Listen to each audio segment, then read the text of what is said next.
안녕하세요. 국제RNC 부동산연구소 권호석 대표입니다. 요즘에 제가 주변에 보니까 그 전세로 살고 계시는 분들이 보증금을 제때 반환을 못 해가지고 굉장히 어려움을 겪는 분들이 봤는데요. 그런 분들을 위해서 제가 쉽게 받아 나가는 방법이 아니고 조금 처음에 계약할 때 그 주의사항이라든지 이런 거를 조금 알려드리도록 하겠습니다.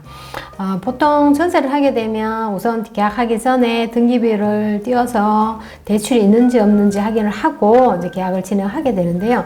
다세대 주택 같은 경우에는 사실 신축이 주로 많이 이사를 많이 하죠. 젊은 분들이기 때문에 주차하고 이제 신축은 주차라든지 이제 대출이 각 세대마다 개별 등기가 되기 때문에 이런 것들이 입주를 하기 전에 말소를 하거나 아니면 입주와 동시에 전세금 대출을 받고 진행하기 때문에 당연히 말소를 하기 때문에 근저당 설정이라는 것은 아예 없이 입주를 하게 되니까 별 문제는 발생하지 않습니다. 그리고 전입신고와 확정인자를 하게 되면 안전하게 내가 임차자로서 권리 행사를 할 수 있는 모든 준비가 완료가 되는데요. 그렇지 않는 다가구 주택을 보시게 되면 이미 이제 옛날에 이제 오래된 가구들이 아무래도 다가구가 많다 보니까 전세금 대출이라든지 이런 문제를 떠나서 원래 기존에 이제 대출이 조금 있다 보니까 후순위로 전세를 들어가게 되는데 그럴 때는 조금 주의를 해야 되기 때문에 전입신고 확정일자를 하더라도 대출이 선순위죠. 그러다 보니까 나중에는 보호를 못 받거나 이럴 경우가 간혹 발생을 하게 됩니다. 그럴 때는 사실 전세금이 매매 금액과 이렇게 비교를 했을 때 또 여러 세대 같이 살기 때문에 세세하게 세대 열람을 할 수가 없는 입장이기 때문에 굉장히 주의를 해야 되기 때문에 그거는 정말 한 번 더 생각을 해 보셔야 되고요.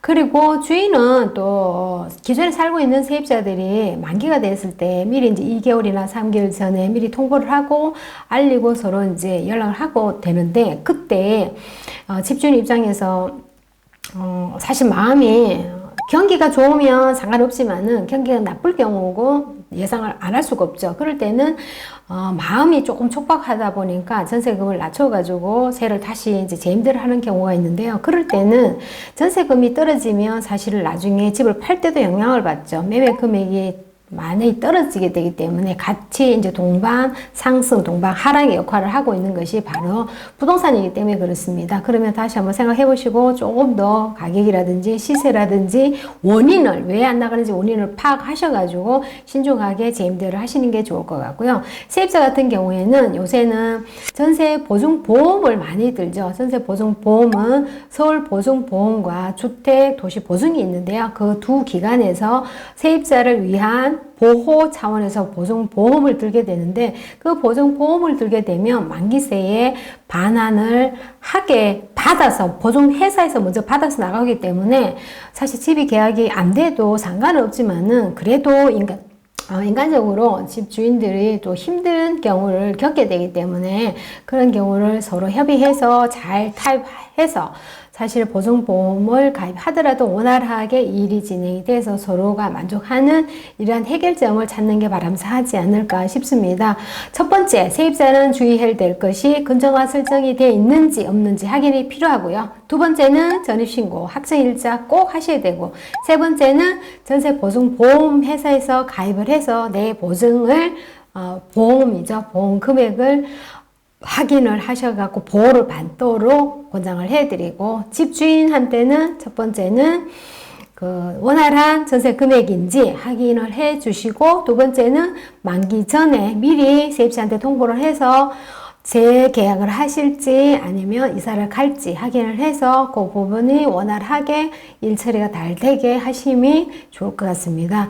요새는 특히나 경기적으로 굉장히 어렵기 때문에 세입자들이 보증금을 반환을 못하고 어려움을 겪는 이런 일이 없도록 미리미리 다 대비를 하시고 준비하는 것이 좋을 것 같습니다. 국제RNC 부동산연구소 권호석 대표였습니다.